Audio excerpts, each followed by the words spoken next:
Careful what you do or don't do. They really will come to haunt you. Thank you for clicking on this video. I'm Brooke Makenna, but today we are going to be talking about a woman named Zona Shue. Was her death a murder, an accident, or of natural causes? They didn't know, but a ghost was about to tell them. By the way, I'm doing suspect summer all summer long, posting content like this, so if you do enjoy them and want more, please thumbs up and subscribe and leave me some nice comments down below. Now let's get back to the story. Now, she was born Zona HEASTER in about 1873. She grew up in the Greenbrier County of West Virginia, and she never really left. She grew up near Richlands, and that is really all that is known of her childhood. She lived in a small farming community, and she was known to be pretty pure and innocent, but there really isn't much more than that, and that's probably a good thing because the rest of her life was pure craziness. At the age of 22, Zona, which she liked to be called by her family and friends, had a baby out of wedlock, and the man who impregnated her did not seem to be anywhere around. I don't know if he didn't know about the baby or didn't want to be around it, but it didn't seem like there was any man around to help Zona. The next year, in October of 1896, she met a man named Erasmus Stribling Trout Shue. He went by Edward Shue, but he was also known as Trout to some people, but in this video I'm going to be calling him Edward. He was someone who traveled around and kind of did work when he needed to and didn't really settle down anywhere, and he was basically known as a drifter until he came to Greenbrier County. He was born in either 1861 or 1862, we're not sure when, and he lived in Austria County, Virginia, and then moved to Mount Drew, West Virginia to grow up. He was in search of a new life when he got to Greenbrier County. He was 35 years old, Zona was 23, and he really just wanted to find a place to settle down, and he was finally doing really well for himself. He got a job as a blacksmith at the shop of James Crookshanks that was just off the old Midland Trail. It was the perfect place to find horses and cattle with the unpaved roads, and it was also the perfect place to get lots of customers as a blacksmith. Edward wasn't in town long before Zona actually met him at the shop. She had gone in with her family at first. They kind of acknowledged that they really liked each other, but then she went back later without her family to basically tell him that. It didn't take long for them to acknowledge attractions, and then quickly they fell in love. I mean, after that they went right into marriage, wanting to get married and wanting to have a house together, but Zona's mom absolutely despised Edward. She said that she didn't trust him, that something about him just felt odd. But less than a month later, Zona married Edward and became Zona Shue. And this was without her mom's approval, but she loved Edward and she wanted to be with him. They moved into a log house together, and they had a little boy, a little 11-year-old boy, who was their neighbor who would come by and occasionally help Zona with the chores. It really seemed like the entire Shue family was doing amazing and loved their little life together. Until that is January 23rd of 1897. Edward and Zona had been married for around 3 months at this point, and this was a Saturday, and Edward was working at the blacksmith shop when he asked the neighbor boy that would help with the chores to run back to their home to ask Zona if she needed anything from the store. But he was faced with a scene that no little boy should have to see: a dead body. The neighbor boy's name was Andy Jones, and he couldn't ask what was asked of him because Zona was dead. She was lying on the floor at the bottom of the stairs with one hand on her abdomen and one off to the side of her body. Her feet were together and her eyes were open, staring up at him. Immediately the boy ran home to tell his mother, and the mother summoned the local doctor and coroner, George W. Knapp.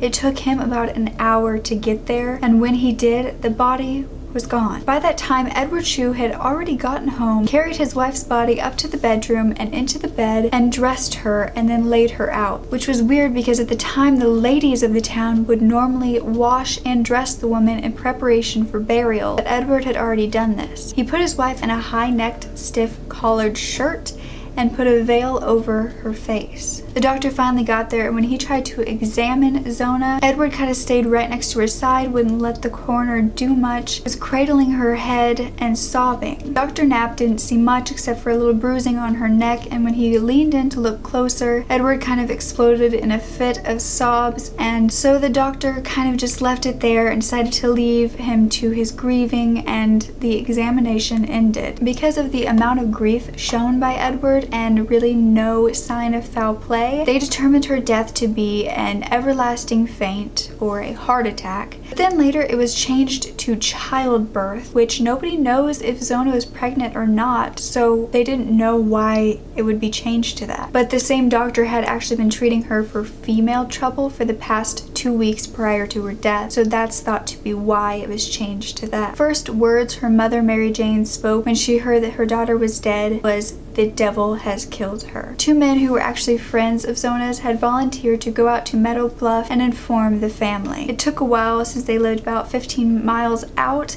but when they finally got there, Mary Jane looked more angry than she did sad, like she almost expected this. The funeral was the next day on January 24th. She was put in an unfinished coffin by the Hanley Undertaking Establishment. It was given to the family by them, and she was driven by carriage out to family home for the funeral. Edward kept a candle by her head the entire time, walking behind to show his devotion for his deceased wife. Her body was laid out at her parents' house for the wake, and it went all through Sunday into the next Monday morning, with friends and family coming by and showing their respects, and that Monday morning was to be her burial. But some pointed out some odd behavior from Edward Shue that day. He would go from a grieving husband to having manic energy that was just pure panic. And the entire time he would not let anybody get too close to Zona. On one side of her head he put a pillow, on the other side he put a rolled up cloth, and he said that this was so she could rest easier, but everyone thought that this was just so strange. He also went and tied her favorite scarf, apparently, around her neck, saying that it was her favorite and she would want it, but it was still very odd the way he was doing everything. But it was Monday morning now, and it was time for the burial, and as they moved her body, several people there noticed the strangeness of the looseness of her neck. People started to gossip about theories, but there was really nothing that they could do because they had already ruled her death by natural causes. But Mary Jane was one of the first to suspect that her daughter had been murdered, and that was by the stranger who had married her daughter. After the wake, she took a sheet from inside the coffin where Zona was laying just to kind of have a piece of her with her. But when she tried to give it back later that day to Edward refused it, and so she took it home where she tried to fold it and put it up, and then she noticed a very strange odor to it. So she went to the washing machine, she threw it in, and when she went back she noticed that the water was purely red. She pulled out the sheet and it was stained pink. She boiled the sheet, she hung it up to dry, and it was still stained that pink color. She took this as a sign that her daughter was murdered. She prayed every night that her daughter would come to her and tell her what exactly happened. Every single night she prayed for 4 weeks, and finally Zona came to her mother in the form of a ghost 4 nights in a row. Her mother said she would come as a bright light at first and then turn into an apparition. The room would chill and she would begin to speak. She would tell her mother how she was murdered over and over again to make sure she understood. She said that Edward Shue was abusive and cruel, and upon coming home that day, he had thought that she hadn't made any meat for supper and got aggressive and attacked her. In a fit of rage, she said he snapped her neck, and then the ghost would apparently spin its head all the way around to demonstrate. I know, it sounds a bit crazy, even for people who believe in paranormal, but things are about to get even more unbelievable. Mary Jane went to local prosecutor John Alfred Preston. She needed to get this case reopened and relooked at, and she needed him to help her do it. Not a doubt crossed her mind that they would believe her story about her ghost daughter that told her she was murdered. John sat there nicely listening to all of this. He was polite, he was sympathetic, and it almost seemed like he was like, oh yeah, great, awesome, and would send her away. But after listening to the whole thing, he decided to go ahead and send deputies over to the local doctor and examiner, Dr. Knapp's house, to ask him more of what he found that day he examined Zona's body. The investigation was about to be reopened, and all because of a ghost. Once the news went around and the local newspapers picked it up, they even said that Mary Jane wasn't the only one that speculated that Zona was murdered, and that many other people thought the same thing. You see, Edward had been married twice before. The first time to Ellen Cutlip, and they actually had a daughter together named Gerda. 4 years later, they got divorced, and Ellen's parents were actually the one that took in their daughter Gerda. 5 years later, Edward married a woman named Lucy Tritt, and less than a year later, Lucy was dead. And oddly enough, there's no record of how Lucy died. 2 years later, he married Zona. Eventually, the prosecutor went to Dr. Knapp's himself to ask him about the examination, and Dr. Knapp's told him that it wasn't complete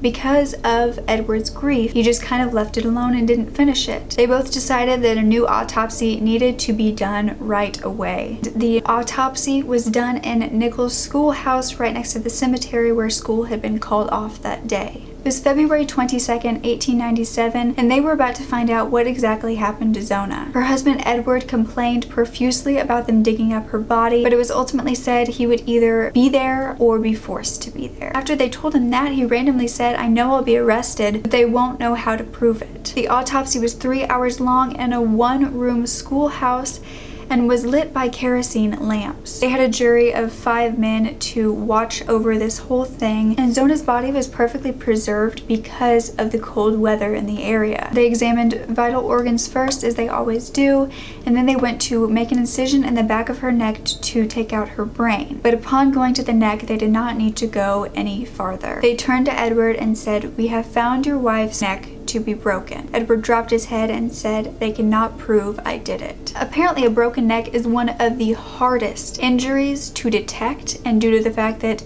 the doctor didn't even get a full examination could be why it went unnoticed. The neck of Zona was broken, the windpipe was smashed, finger marks indicated she had been choked, and her neck was dislocated between the first and second vertebrae. Edward Shue was arrested and charged with his wife's murder and locked up in the Stone Jail in Lewisburg. Evidence against him in particular was at best circumstantial, because it was from a ghost. So Edward pleaded not guilty. But more came out about Edward then. In fact, his first wife in their divorce papers had written that Edward had beaten her multiple times. He also had stolen horses before, and he had said about his second wife, Lucy, that she had fallen and hit her head on a rock, and that is how she died. And after that, he fled town. The trial began June 22nd of 1897, and many people went to testify against Edward. One of them was Mary Jane, Zona's mother. She was told to keep her ghost story out of it because they were afraid she would look insane. The defense, however, asked her questions about the ghost story to try to make her look insane, and it didn't end up going well. They couldn't get anything out of her, and the jury just believed her story, so eventually she was just dismissed because she wasn't doing anything for their case. It ended up lasting 8 days, and the jury of 12 found him guilty of murder. 10 of them voted that he should be hanged, but because it wasn't unanimous, he was just sentenced to life. Everyone in the community, though, believed that Mary Jane had seen her daughter's ghost and that Edward deserved to die. On July 11th, a mob of about 15 to 30 men got weapons and rope and headed toward the jail because they decided they were going to lynch him themselves. George M. Hurrah actually called the sheriff after seeing this mob coming to warn him, and the sheriff took Edward out to a refugee spot about a mile outside of town and went back to deal with the mob, and then went back and got him. The organizers of the mob were eventually charged for their actions, and Edward had to be moved to the West Virginia State Penitentiary. He lived there for 3 years until an epidemic of the measles, the mumps, and pneumonia went through the prison. He died on March 13th of 1900, and there was no record of where he was buried. Zona Shue's ghost was never seen again, but Mary Jane insisted that she had seen her daughter until the day she died. This woman had a tragic ending, but even as a ghost, she was not going to let her husband get away with it. A road marker in Greenbrier County reads, "Interred in nearby cemetery is Zona HEASTER Shue. Her death in 1897 was presumed natural until her spirit appeared to her mother to describe how she was killed by her husband Edward. Autopsy on the exhumed body verified the apparition's account. Edward, found guilty of murder, was sentenced to state prison. Only known case in which testimony from a ghost helped convict a murder. Do you believe that Zona came back to solve her own murder? Do you believe Mary Jane, her mother? This is such an insane story, and whether you believe the paranormal or not, it's a cool story to hear, don't you think? That's why I wanted to do this. I love paranormal stories just because they're so unbelievable that you almost like want to believe it. And I love Haley Reese's and Loey's channel anyway, so I thought I had to do this. But even if you don't believe in this kind of stuff, please be nice to the people who do down below, and please be nice to me. I hope you liked the case aspect of it anyway, because I know you guys like true crime, so this was kind of a little bit of both. So I hope you all liked it, and I want to remind you in the midst of all this dark content that you are powerful enough to either become the darkness or to choose to brighten it. I love you, and I'll let you go. Bye. Victims should get the last say. Always.